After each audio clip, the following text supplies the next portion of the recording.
live from the National Communication Network. Always ahead News TV, news with no bias, news with no exception, delivering nothing but the truth.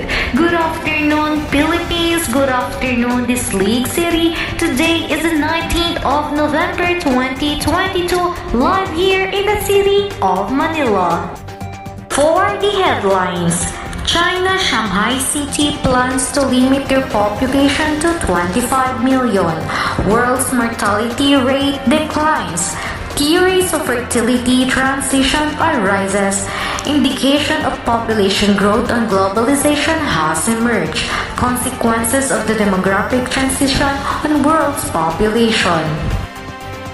Figures appear as the government is struggling with soaring rice prices due in part to the country's inability to have enough of the staple to feed its rapidly growing population. Manila has temporarily halted the conversion of agricultural land for property development as a measure of the seriousness of the problem, hoping to reinvent rice fields to meet the country's food needs. The world's demographic transition in Northwest Europe where mortality began, a secular around 1800. The decline in mortality began in the early 20th century in many low-income countries of the world, then accelerated dramatically after World War II. And as a result, so did the population growth, with the world population being 2.5 billion in 1950.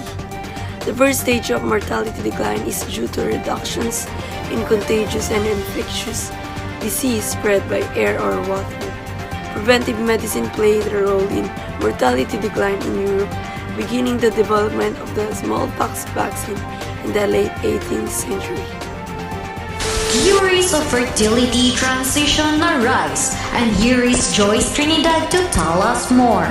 Martial fertility began to decline in most European provinces between 1890 and 1920, with a median decline of about 40% from 1870 to 1930, based on Cole Treadway study in 1986.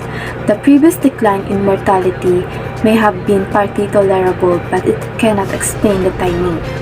Most economic theories of fertility begin with the assumption that couples wish to have a certain number of surviving children rather than births. If these assumptions is true, then fertility should decline once potential parents recognize an exogenous increase in child survival.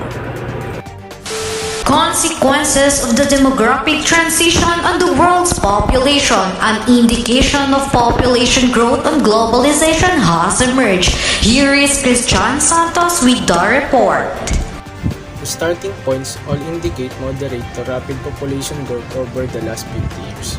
There has been rapid global convergence in fertility and mortality among nations. Although important differences remain, this convergence of fertility and mortality is in a comparison to per capita GDP, which has tended to differ during this time between high-income and low-income countries.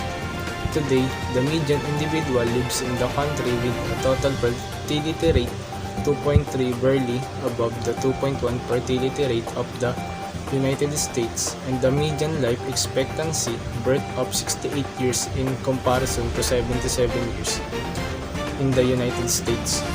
The 3 centuries of demographic transition from the 1800s to 2100.